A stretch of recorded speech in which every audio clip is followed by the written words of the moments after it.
আজি আমি ওলাই আহিছোঁ মানে আমাৰ জুবিন দাৰ কাৰণে অলপমান ফুৰিব আহিছোঁ পুৰাণ ওলাক আৰু লগতে শ্ৰদ্ধাঞ্জলি চাৰ কাৰণে লগত মই একলা নাই এয়া জিংকু আছে লগত চাহিল আছে আৰু আমাৰ এই বুলবুল দাদা আছে আমাৰ জিংকুৰ উকিল বাবা আমি যাই আছোঁ বৰ্তমান নগাঁও পাৰ হ'লোঁ বাটগাঁও পালোঁহিয়ে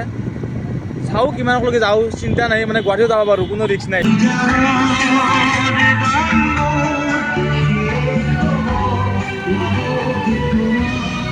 আমি ৰামপুৰ পালোঁ